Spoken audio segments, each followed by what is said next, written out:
Disadvantages relate not the advantages of rules-based approach compared to principles-based approach, or disadvantages. It relates not only to corporate governance, but also to the reporting. Like when we talk about IFRS, we say that this is a principles-based approach, so nobody exactly tells you what debit and credit should be. But some countries can have their rules, so they will tell you what debits and credits would be and what you should do in this or that situation. So what are the advantages and disadvantages? The advantages of rules-based approach is that the application of consistent. So when you see the company's results, you know that this is the same that you got in the company that worked next door. Or you are absolutely sure that this is the same that was in the previous periods. And it's easy to identify the breaches because you have the rule and you need to apply that. And if it does not apply, there is a breach. And there are clear rules for specific outcomes. So if that happens, you need to do this. If that happens, you need to do that. However, the disadvantages are to include so many scenarios, you need to have pretty lengthy books. As such, the problem is that people do not really understand all the rules and do not really know that.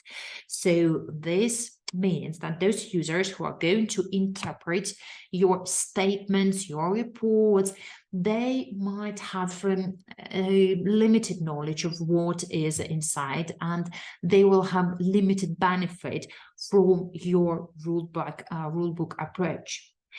And it is contrary to the principles-based approach, where the principles, they explain to you the logics, and it's easier to grasp the logic and to apply and to expect everyone to apply the logic, and as such, to be able to understand what it means. Okay, and sometimes you cannot follow any rule, especially taking into account that companies are different. Well, take small company, take big company, take oil company or mining company, and take, let's say, service company. The assets are different, the intangible assets which can be unrecognized are different, and the revenue stream and the risk are different. It is so very hard to make the rule for each and every case. And that also removes managers' discretion. So managers know the company better, and they would be able to make a disclosure, to make the decision that is more relevant to the company if they were given an option, if they were given a choice.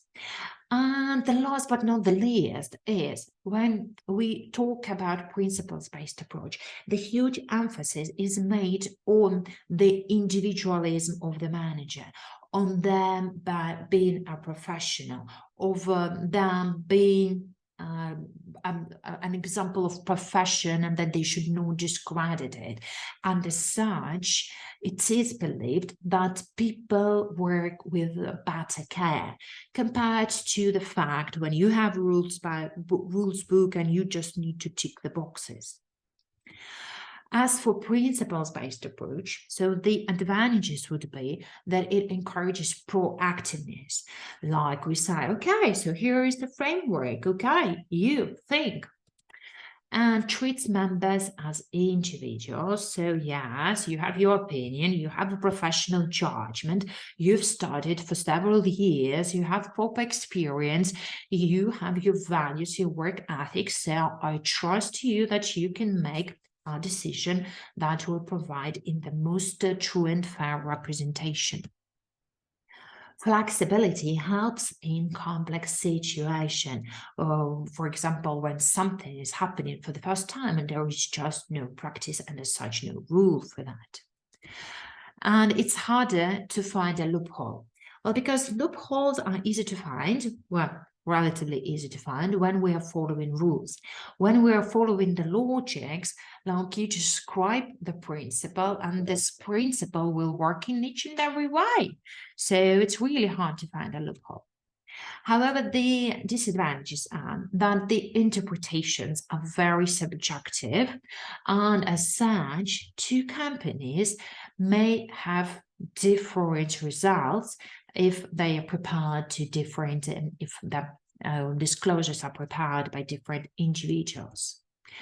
And also there is potential for inconsistency between the periods or between the organizations. It can be confusing, though, because there is no strict rule. And also, the last but not the least, is that guidelines eventually become rules. Let's take IFRS.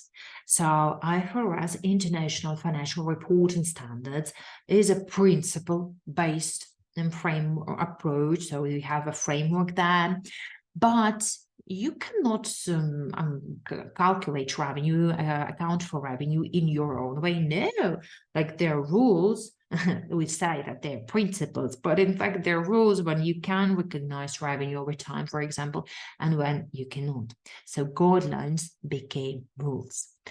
And that is what you need to know about the rules-based and principle-based approach. So again, principles-based is the UK code, and rules-based is SOX.